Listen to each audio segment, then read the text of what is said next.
Hello students, तो कैसे हैं आप लोग। आज आपके बीच 12th केमिस्ट्री के अंदर चैप्टर सॉल्यूशन से एक नया लेक्चर लेके आए हैं जिसका नाम है आपका डिप्रेशन इन फ्रीजिंग पॉइंट।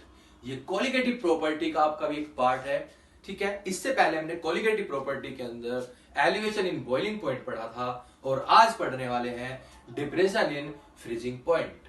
तो चलिए बिना किसी देरी के स्टार्ट करते हैं आज का topic depression in freezing point. ठीक है, चलिए तो चलिए स्टार्ट करते हैं आज का topic depression in freezing point. तो सबसे पहले अगर हमें डिप्रेशन इन फ्रीजिंग पॉइंट को पढ़ना है तो हमें सबसे पहले पता होना चाहिए कि फ्रीजिंग पॉइंट क्या होता है। ठीक है, उसके बाद हम आपको बताएंगे कि डिप्रेशन इन फ्रीजिंग पॉइंट क्या होता है। तो सबसे पहले आप समझते हैं कि फ्रीजिंग पॉइंट क्या होता है। तो बेटा फ्रीजिंग पॉइंट वो टेम्परेचर है जिस पर किसी लिक्विड का वेपर प्रेशर एक सॉलिड के वेपर प्रेशर के साथ इक्विलिब्रियम में आ जाता है। Eight which temperature the vapour pressure of a liquid and solid is same. यानी कि वो टेम्परेचर जिस पर लिक्विड फेज और सॉलिड फेज दोनों के वेपर प्रेशर क्या होते हैं, सेम होते हैं, इक्विलिब्रियम में होते हैं। उस टेम्परेचर को हम क्या बोलते हैं, फ्रीजिंग पॉइंट बोलते हैं। क्या बोलते हैं, फ्रीजिंग पॉइंट। 0 डिग्री सेल्सियस एक ऐसा टेम्परेचर है जिस पर वाटर जो लिक्विड फेज है और आइस दोनों का वेपर प्रेशर किस में आ जाता है बेटा, इक्विलिब्रियम में आ जाता है। तो इसलिए 0 डिग्री सेल्सियस पर वाटर क्या हो जाता है, फ्रीज हो जाता है। ठीक है, समझ में आती है बात। तो फ्रीजिंग पॉइंट की टाइम समझ में आई। तो फ्रीजिंग पॉइंट क्या है बेटा, जिस पर किसी लिक्विड का वेपर प्रेशर और सॉलिड का वेपर प्रेशर दोनों सेम हो, या हम बोल सकते हैं दोनों किस स्टेट में हो बेटा, इक्विलिब्रियम में हो। ठीक है, ये बात किसकी थी, आपकी फ्रीजिंग पॉइंट की। अब पढ़ते हैं डिप्रेशन इन फ्रीजिंग पॉइंट। अब आपने देखा कि जो प्योर वाटर था, जो क्या था, प्योर वाटर, उसका बेटा फ्रीजिंग पॉइंट कितना था, वो 0 डिग्री सेल्सियस पे फ्रीज हो रहा था। कितने डिग्री सेल्सियस पर, 0 डिग्री सेल्सियस पर। अगर मैं इस वाटर के अंदर क्या डाल दूं बेटा, अब ऊपर से NaCl डाल दूं। क्या डाल दूं, एक NaCl। तो अब वाटर के साथ एक क्या मिल गया, NaCl, जो कि एक क्या है, नॉन वोलेटाइल सॉल्यूट है। ये वाटर सोलवेंट था, ये एक सॉल्यूट है, तो मिलके क्या बन जाएगा, एक सॉल्यूशन। अब फिर से इसको फ्रीज में रख देते हैं और चेक करते हैं कि क्या ये सॉल्यूशन अब 0 डिग्री सेल्सियस पे फ्रीज होता है, नहीं होता। तो हम देखेंगे कि 0 डिग्री सेल्सियस पर ये जो सॉल्यूशन था वो फ्रीज नहीं होता। ऐसा क्यों हुआ, चलो समझते हैं। तो बेटा डिप्रेशन इन फ्रीजिंग पॉइंट की डेफिनेशन क्या होती है कि जब एक आप प्योर सॉल्वेंट के अंदर कोई नॉन वोलेटाइल सॉल्यूट मिलाते हो तो सॉल्यूशन का फ्रीजिंग पॉइंट घट जाता है, लोअर हो जाता है। इसी फिनोमेना को हम क्या बोलते हैं, आपका डिप्रेशन इन फ्रीजिंग पॉइंट बोलते हैं। डिप्रेशन इन फ्रीजिंग पॉइंट बोलते हैं। क्या बोलते हैं बेटा, आपका डिप्रेशन इन फ्रीजिंग पॉइंट बोलते हैं। ठीक है, क्योंकि हमने पढ़ा था लोअरिंग इन वेपर प्रेशर के अंदर कि जब किसी सॉल्वेंट के अंदर आप एक नॉन वोलेटाइल सॉल्यूट मिलाते हो तो उस सॉल्यूशन का वेपर प्रेशर क्या हो जाता है, घट जाता है। ठीक है, तो वेपर प्रेशर घट गया, वेपर प्रेशर क्या हो गया, सॉल्यूशन का घट गया, तो इक्विलिब्रियम क्या हो जाएगी बेटा, डिस्टर्ब हो जाएगी। तो उस लिक्विड को दोबारा सॉलिड में लाने के लिए अब फ्रीजिंग पॉइंट को हमें क्या करना पड़ेगा, थोड़ा और नीचे ले जाना पड़ेगा, तब जाकर दोबारा क्या आएगी, आपकी इक्विलिब्रियम आएगी। क्या आएगी, इक्विलिब्रियम। तो समझ में आती है बात। तो क्या है बेटा डिप्रेशन इन फ्रीजिंग पॉइंट, जब आप किसी प्योर सॉल्वेंट के अंदर कोई नॉन वोलेटाइल सॉल्यूट मिलाते हो तो उस सॉल्यूशन का फ्रीजिंग पॉइंट लोअर हो जाता है, घट जाता है। इसी बेटा क्या बोलते हैं आप, डिप्रेशन इन फ्रीजिंग पॉइंट बोलते हैं। क्या बोलते हैं, डिप्रेशन इन फ्रीजिंग पॉइंट। तो सबसे पहले हम लेट कर लेते हैं, let the freezing point FP of pure solvent. हमने बेटा प्योर सोलवेंट का फ्रीजिंग पॉइंट मान लिया डेल्टा नोट और T नोट F। ऐसे ही the freezing point of solution, ये मान लिया हमने बेटा TF। अगर बात करें डिप्रेशन इन फ्रीजिंग पॉइंट की, डिप्रेशन इन फ्रीजिंग पॉइंट की बात करें, जिसे कि हम डेल्टा टीएफ से लिखते हैं बेटा, किससे लिखते हैं? डेल्टा टीएफ से। तो हमने पढ़ा कि सॉल्यूशन का फ्रीजिंग पॉइंट घट जाता है, इसका मतलब है सॉल्वेंट का ज्यादा होगा और सॉल्यूशन का कितना होगा? कम होगा। यानी अगर ये प्योर वाटर 0 डिग्री सेल्सियस पे जम रहा है, फ्रीज हो रहा है, तो आपका जो सॉल्यूशन है जिसके अंदर नॉन वोलेटाइल सॉल्यूट मिलाया, अब वो जाकर किस फ्रीज होगा? और माइनस में जाकर फ्रीज होगा, चाहे 0 पॉइंट माइनस यानी कि -0.8 हो, ठीक है, माइनस में जाएगा। तो आप क्या समझे कि डेल टी नोट एफ जो होगा, यानी कि सॉल्वेंट का जो फ्रीजिंग पॉइंट है वो ज्यादा है, तो माइनस टी एफ, क्योंकि हम ज्यादा वाले में से किसे माइनस कर देते हैं? कम वाले को। तो डिप्रेशन इन फ्रीजिंग पॉइंट क्या होता है आपका? डेल्टा टी एफ बराबर T note F minus T F, freezing point of solution minus freezing point of solution. तो इसे क्या बोलते हैं आप? डिप्रेशन इन फ्रीजिंग पॉइंट बोलते हैं। बात समझ में आई? ठीक है, तो बात समझ में आई। एक बार दोबारा क्या करते हैं कि फ्रीजिंग पॉइंट क्या है बेटा? उस वो टेम्परेचर को बोलते हैं जिस टेम्परेचर पर लिक्विड का वेपर प्रेशर और सॉलिड का वेपर दोनों सेम रहते हैं, दोनों इक्विलिब्रियम में रहते हैं। जब एक नॉन वोलेटाइल सॉल्यूट को आप किसी सॉल्वेंट के अंदर डाल देते हो, तो जो सॉल्यूशन बनता है उसका फ्रीजिंग पॉइंट घट जाता है, उस चीज को आप क्या बोलते हो? डिप्रेशन इन फ्रीजिंग पॉइंट बोलते हो। ठीक है, अगर pure water solvent 0 degree Celsius पर जम रहा था, तो अब वह कितने पे जमेगा बेटा? माइनस में जाकर उसका फ्रीजिंग पॉइंट आएगा। ठीक है, और ये सब क्यों होता है? वेपर प्रेशर के लोअर की वजह से, क्योंकि वेपर प्रेशर क्या हो जाता है? नॉन वोलेटाइल सॉल्यूट मिलाने पर लोअर हो जाता है। ठीक है, इतनी बात समझ में आई? ये आपका ये फॉर्मूला बन गया। चलिए इस चीज को अब एक ग्राफ की हेल्प से समझ लेते हैं। इसकी हेल्प समझते हैं बेटा ग्राफ की हेल्प से। चलिए देखते हैं। अब ग्राफ जो खींचेगा बेटा, इसका ये ग्राफ बनेगा वो किस किस के बीच बनेगा? क्योंकि हम बात किसकी कर रहे हैं? टेम्परेचर की, यानी कि फ्रीजिंग पॉइंट है वो किस में ना अपना टेम्परेचर बताएगा, और वेपर प्रेशर की। ठीक है, तो चलिए देखते हैं। थोड़ा ध्यान से देखना। इधर को बेटा हमारा टेम्परेचर चेंज हो रहा है, यानी इधर को टेम्परेचर रेज हो रहा है, और इधर को हमारा वेपर प्रेशर। ठीक है, समझ में आती है बात? मान लिया कि एक कोई सॉल्वेंट जो प्योर सॉल्वेंट था उसका वेपर प्रेशर ए है यहाँ पर। ठीक है, कितना बेटा वेपर प्रेशर किसका है? ये प्योर सॉल्वेंट। ठीक, अब क्या बताइए कि जब हम किसी चीज को फ्रीज करेंगे तो उसके टेम्परेचर को लो कर रहे हैं, नॉर्मल सी बात है, और टेम्परेचर लो करते हैं तो वेपर प्रेशर भी क्या हो जाएगा बेटा? उसका लो होता चला जाएगा। तो आप देखोगे कि सॉल्यूशन यहाँ पर जो प्योर सॉल्वेंट है, जमाएंगे तो इस लिक्विड, कौन सी फॉर्म में है अभी? तो ये लिक्विड, तो इसका वेपर प्रेशर धीरे धीरे कम होगा। धीरे धीरे क्या होगा बेटा? यहाँ पर कम होगा। ये किस फेज में है अभी तक? लिक्विड। ठीक है, किस फेज में है बेटा? लिक्विड फेज में। अभी मैंने यहां पे जाकर रोक दिया इसे। ऐसा क्यों किया? रोक दिया क्योंकि बेटा जब लगातार टेम्परेचर को आप लो करते रहोगे तो एक पॉइंट ऐसा भी आएगा ना जब वो लिक्विड से किस फॉर्म में आ जाएगा? सॉलिड फॉर्म में। तो चलिए देखते हैं। अब ये यहां पर किस फॉर्म में आ गया बेटा? सॉलिड फॉर्म में आ जाएगा, टेम्परेचर घटता रहेगा। तो ये किसके लिए है बेटा? ये ग्राफ जो ये लाइन हमने खींची किसके लिए है? सॉलिड के लिए। यानी इस पॉइंट पर जैसे हम नीचे जाएंगे तो वो लिक्विड किस में बदलना शुरू हो जाएगा? आपका सॉलिड में। ठीक है, और आप देख रहे हैं कि मैंने क्या खींची? एकदम स्ट्रेट लाइन खींची है, सीधी लाइन खींची है, क्योंकि बेटा सॉलिड स्टेट के अंदर क्या होता है? वेपर प्रेशर जो होता है वो डायरेक्टली प्रोपोर्शनल होता है किसके? टेम्परेचर के। तो एक बिल्कुल स्ट्रेट लाइन आती है। ठीक है, समझ रहे हैं? तो ये हो गया। अब क्या होगा?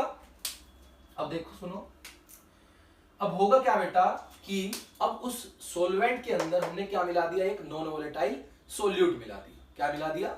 Non volatile solute. तो नॉन वोलेटाइल सॉल्यूट मिलाने पर वेपर प्रेशर बढ़ेगा या घटेगा? तो नॉर्मल सी बात है बेटा, घटेगा। तो आप क्या करोगे? तो थोड़ा सा यहां पर आपका किसका आ गया बेटा? ये वेपर प्रेशर किसका आ गया? आपका सॉल्यूशन का। किसका आ गया? वेपर प्रेशर मान लिया किसका है? सॉल्यूशन का है। ठीक है, अब जब इसे फ्रीज करेंगे तो ये लिक्विड स्टेट में है, लिक्विड स्टेट में है। धीरे धीरे धीरे धीरे धीरे धीरे धीरे आके धीरे धीरे धीरे धीरे तो इस पॉइंट पे आके क्या हो जाएगा बेटा? यहाँ पर ये सॉलिड स्टेट में आ जाएगा। ठीक है, तो आप देख रहे हो जो प्योर सोलवेंट था लिक्विड और सॉलिड फेज में आने पर ये वाला पॉइंट में मिला बेटा, ये वाला पॉइंट जो है वो इस प्योर सॉल्वेंट का क्या होने वाला है, फ्रीजिंग पॉइंट, क्योंकि इस पॉइंट पर ये लिक्विड और सॉलिड दोनों किसी स्टेट में आ गए थे, इक्विलिब्रियम। तो यहां पर देखिए ये टेम्परेचर नोट कर लेंगे हम यहां पर इसका, ठीक है। ये टेम्परेचर क्या हो जाएगा आपका, सॉल्वेंट का टेम्परेचर क्या था यानी फ्रीजिंग पॉइंट, T0F था। क्या था बेटा, T0F, ठीक है।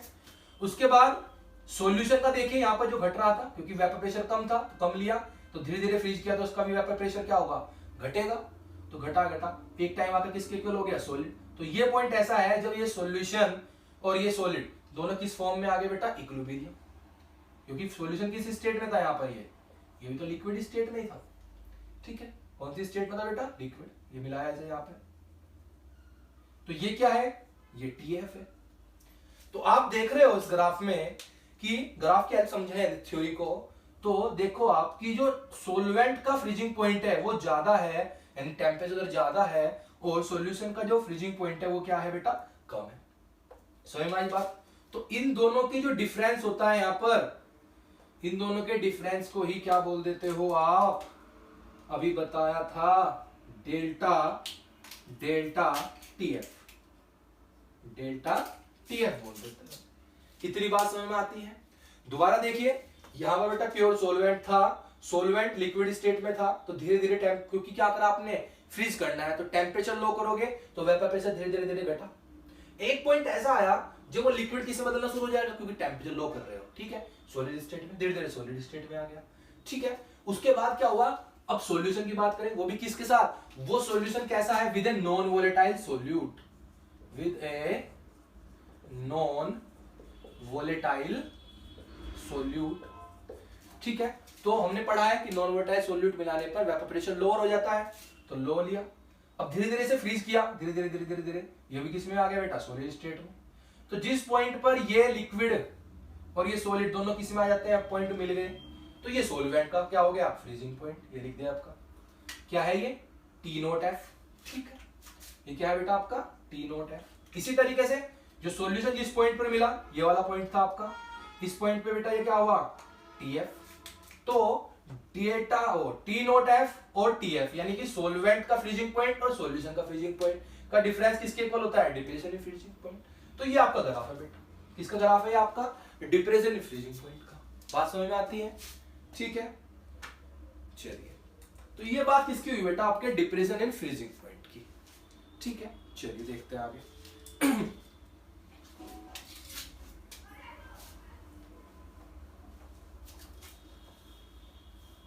डिप्रेशन फ्रीजिंग पॉइंट की पढ़ने के बाद आपका बेटा किसके जाते हैं यहां पर, रिलेशन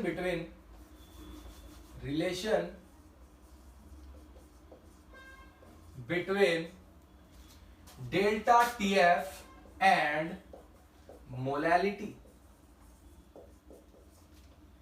क्या बेटा रिलेशन है, डेल्टा TF एंड मोलैलिटी, यानी depression in freezing point and molality में रिलेशन पढ़ेंगे।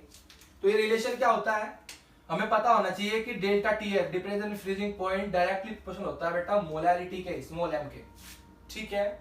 जब यहां पर आप इस प्रोपोर्शनल का साइन हटाओगे तो एक कांस्टेंट आता है Kf, जैसा कि आपका एलिवेशन इन बॉइलिंग पॉइंट में आया था, वहां पर क्या आया था, Kb आया था, ठीक है। वेयर इज Kf इज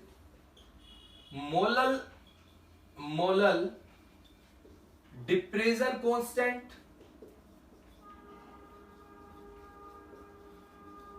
और क्रायोस्कोपिक कांस्टेंट। क्या है आपका है, मोलर डिप्रेशन कांस्टेंट और क्रायोस्कोपिक कांस्टेंट, ठीक है। इसकी यूनिट की बात करूं अगर मैं, तो बेटा इसकी यूनिट होती है केल्विन किलोग्राम मोल इनवर्स, ठीक है। और इसकी जो वैल्यू होती है only depends on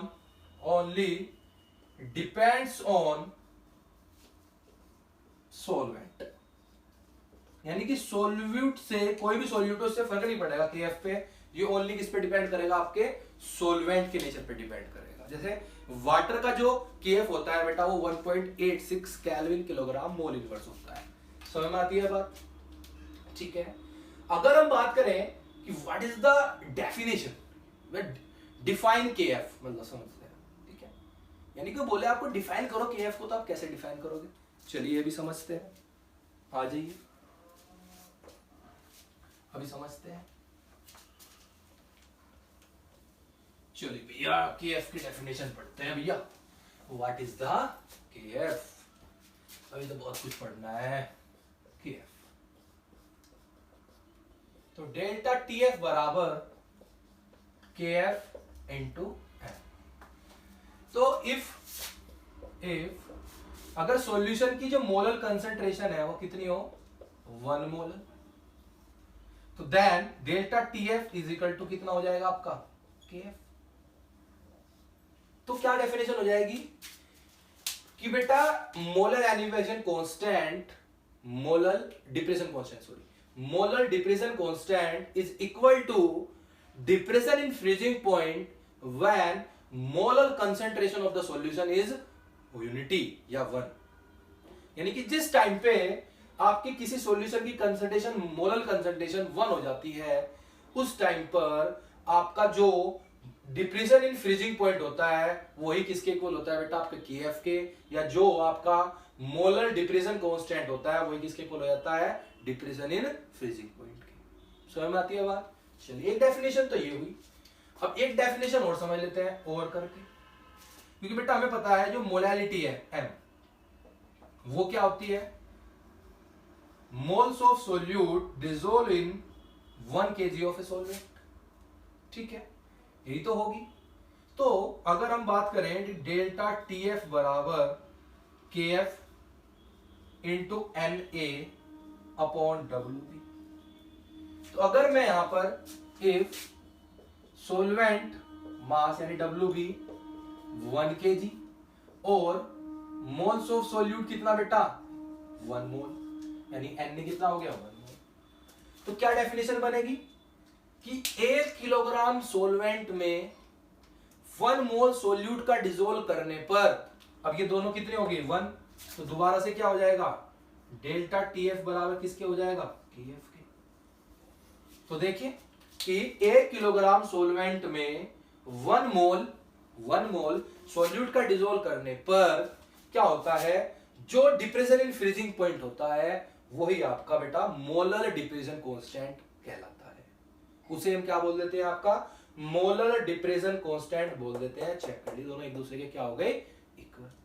अब ये ऐसा होगा कैसे, मान लीजिए मेरे पास यहां पर 1 kg क्या है बेटा, ये वाटर है, क्या है ये, वाटर, और मैंने इसके अंदर क्या डाली, ऊपर से ग्लूकोज डाल दिया। क्या डाल दिया, ग्लूकोज। अब कितना ग्लूकोज डालूं कि डेल्टा टीएफ किसके बराबर हो जाए, केएफ के। तो उसके लिए हमें ग्लूकोज की कितनी क्वांटिटी लेनी चाहिए, 180 ग्राम। 180 क्यों, क्योंकि बेटा जो मास सोल्यूट का कितना हो गया, 180, और ग्लूकोज का मोलर मास कितना होता है, 180। अगर मैं मोल्स ऑफ सोल्यूट यहां पर निकालने लगूं तो mass of solute upon molar mass of solute कितना आ जाएगा बेटा, 1 आ जाएगा। तो ये तो बताया था कि 1 मोल सोल्यूट को 1 kg सोलवेंट के अंदर डालने पर जो डिप्रेशन इन फ्रीजिंग पॉइंट होता है वही किसके इक्वल होता है, आपका मोलर डिप्रेशन कांस्टेंट के इक्वल होता है। समझ में आती है बात? ठीक है, तो ये बात थी। तो चलिए आगे देखते हैं। ऐसे एक रिलेशन है बेटा, इसकी ऐसे निकाल लेते हैं, डिटर्मिनेशन ऑफ मोलिकुलर मास, यानी कि आपका डेल्टा टीएफ और मोलिकुलर मास में क्या है बेटा, रिलेशन फाइंड करेंगे। चलिए वो भी देखते हैं, वो भी इसी वाले फॉर्मूले से होगा, लेकिन थोड़ा सा फॉर्मूले को एक्सपेंड करते हैं। किस तरीके से, चलिए देखते हैं। भाई delta TF is equal to क्या है बेटा, के एफ इंटू एम। तो मोलैलिटी क्या थी, अभी पढ़ा, moles of solute dissolve in 1 kg of solvent.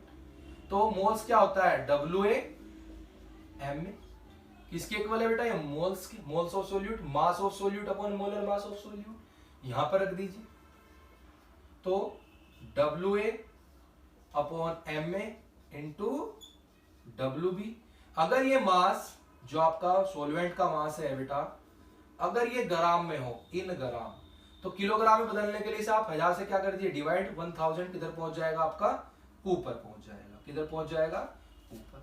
समझ में आती है बात इतनी?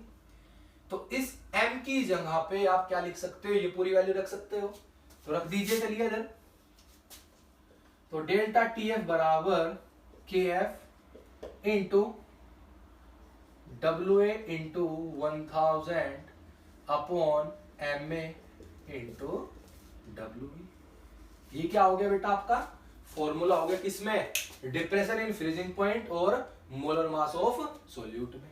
MA क्या है वहां पर, molar mass of solute, WA mass of solute, WB mass of सोल्वेंट, और KF क्रायोस्कोपिक कांस्टेंट या मोलर डिफ्यूजन कांस्टेंट। इस डेल्टा TF की जगह पर आप क्या रख सकते हो, TF माइनस T0F बराबर KF into WA into 1000 to MA into WB। समझ में आती है बात?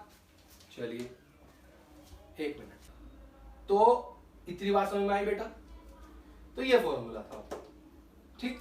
इसी तरीके से अगर आपसे बेटा क्या पूछे, molar diffusion constant, molar diffusion constant, अगर आपसे क्या पूछे बेटा, मोलर डिफ्यूजन कांस्टेंट पूछेगा, तो आपको बस क्या चेंज करना है, यहां पर जो 1000 था वो आपका क्या हो जाएगा बेटा, ओनली 100 हो जाएगा। क्या हो जाएगा, 100 हो जाएगा। आगे समझ बात? तो ये बात थी बेटा आपकी किसकी, मोलर डिफ्यूजन कांस्टेंट अगर होगा तो आपको बस केवल क्या करना है, फॉर्मूले में 1000 की जगह पर क्या रख देना है, आपका 100 रख देना है। ठीक है, इतनी बात समझ में आती है? चलिए, डिप्रेशन इन फ्रीजिंग पॉइंट तो आपने पढ़ लिया। इसी के साथ एक चीज है बेटा, इसके यूज क्या होते हैं, क्यों यूज किया, कहां इसकी जरूरत पड़ी, समझ में आई बात? तो उसके लिए एक टॉपिक है हमारे पास, anti freezing compound. Anti freezing compound या एजेंट भी इसको आप बोल सकते हो, एंटी फ्रीजिंग एजेंट या कंपाउंड्स। ठीक है, समझते हैं अब ये क्या होता है, चलिए देखते हैं। एंटी फ्रीजिंग कंपाउंड या एजेंट, बेटा आपने देखा होगा कि जो हिली एरियाज होते हैं जहां पर टेम्परेचर माइनस में चला जाता है, तो क्या वहां पर जितने भी वाहन है, चाहे वो कार हो, बस हो, जो बड़े बड़े वाहन है, क्या वे चलने बंद हो जाते हैं? क्योंकि बेटा ऐसा मैंने क्यों बोला, क्योंकि उनके अंदर क्या होता है कि रेडिएटर होता है, उस रेडिएटर के अंदर क्या डालते हैं, वाटर डालते हैं। तो जब माइनस में टेम्परेचर चला गया तो उस रेडिएटर के अंदर भी पानी क्या हो जाएगा, वो फ्रीज हो जाना चाहिए, जिससे वो गाड़ी स्टार्ट नहीं होगी, तो वहां पर वाहन चलेंगे नहीं। तो उस चीज से बचने के लिए उसमें एक एंटी फ्रीजिंग कंपाउंड डालते हैं बेटा, जिसका नाम आपका होता है क्या, ethylene glycol. Ethylene glycol, CH2OH CH2OH। इसे डालने पे क्या होता है, क्योंकि एक नॉन वोलेटाइल सॉल्यूट है, तो इसे डालने पर जो फ्रीजिंग पॉइंट वाटर का 0 पे आ रहा था, अब लगभग -46 या 36 तक भी फ्रीजिंग पॉइंट नहीं आएगा, यानी वो वाटर जो है -36 तक भी, डिग्री सेल्सियस तक भी नहीं फ्रीज होगा, तो गाड़ियां आराम से चलती रहेंगी। तो एथिलीन ग्लाइकोल जो है, इथाइलिन ग्लाइकोल जो है, वो क्या है आपका, एक क्या है बेटा, anti freezing compound, anti freezing agent. ठीक है, इसी तरीके से डी आइसिंग एजेंट, क्या बोला बेटा मैंने तुम्हें, D icing agent. D icing agent जो फ्रीज ना होने दे, यानी जो बर्फ नहीं जमने दे रहा, समझ रहे हैं, उसे क्या बोलते हैं, डी का मतलब जो बर्फ नहीं जमने दे, डी आइसिंग, आइस नहीं बनने दे रहा जो, उसे क्या बोलते हैं, डी आइसिंग एजेंट। अभी डी आइसिंग एजेंट क्या होता है, आपने देखा होगा यहाँ पर बहुत ज्यादा बर्फ पड़ती है, तो आप देखते हैं घरों के आगे सड़कों पर बर्फ जम जाती है, तो वहां पर क्या कर देते हैं बेटा, NaCl डाल देते हैं। जो डी आइसिंग एजेंट है वो कौन है आपका, NaCl। ठीक है, क्वेश्चन ये भी आया हुआ है कि what is D icing agent, तो NaCl, सोडियम क्लोराइड। ये सोडियम क्लोराइड क्या करता है कि जो वाटर का जो 0 पे फ्रीज हो रहा था उसे कम कर देगा टेम्परेचर को, तो बर्फ वहां पर क्या हो जाएगी, वो उतने टेम्परेचर पे जम नहीं पाएगी, इतना टेम्परेचर वहां पर है, क्योंकि उसके फ्रीजिंग पॉइंट को उसने क्या कर दिया, लोअर कर दिया। तो वहां पर जो बर्फ थी वो किस में आ जाएगी, आपकी लिक्विड स्टेट में आ जाएगी। किसी स्टेट में आ जाएगी, लिक्विड स्टेट, क्योंकि वो टेम्परेचर वहां से प्रोवाइड नहीं होने का जिससे वो जम जाए, तो वो पिघलने लगेगी। तो हमारी बात, तो ये बात थी। इसी तरह आपने देखा होगा आइसक्रीम वाले क्या करते हैं कि अपने चारों बर्फ तो डालते ही है, लेकिन उसमें आपने नोट नहीं किया कि उसके अंदर वो क्या डालता है, नमक भी डालता है। वो नमक क्यों डालता है, वो इसी वजह से डालता है कि जिससे कि वहां पर क्या हो, वो बर्फ जल्दी से मेल्ट हो, क्योंकि मेल्ट होने पर हीट रिलीज होगी, तो वो वेपर प्रेशर, वो हीट रिलीज होने से क्या होगा, टेम्परेचर लो होगा। तो टेम्परेचर लो होगा तो फिर क्या होगा बेटा, नॉर्मल सी बात है, जल्दी आपकी क्या हो जाएंगे, आइसक्रीम बन जाएगी, ठंडी हो जाएगी वहां पर। समझ में आती है बात? तो कभी भी ऐसा आपको करना हो कि आपको मेहमान आने वाले हैं, आपको कोल्ड ड्रिंक ठंडी नहीं है, तो आप भी यही यूज करिए। क्या करिए बेटा कि आप एक अरब बर्फ लीजिए, आप उसमें हल्का सा नमक डाल कर छोड़ दीजिए, कुछ समय बाद वो ज्यादा ठंडी हो जाएगी। समझ में आती है बात? तो ये सब जो डिप्रेशन और फ्रीजिंग पॉइंट पे ही रिलेटेड टॉपिक था आपका। समझ में आई बात? तो चलिए आज का टॉपिक इतना ही था, ठीक है। नेक्स्ट वीडियो मिलते हैं जल्दी, तो बने रहे हमारे साथ, ठीक है। और वीडियो को लाइक और शेयर करें अच्छी लगे तो। नेक्स्ट वीडियो में हम आपके बीच न्यूमेरिकल्स लेके आएंगे, एलिवेशन इन बॉइलिंग पॉइंट और डिप्रेशन इन फ्रीजिंग पॉइंट, दोनों के। समझ में आती है बात? Thank you.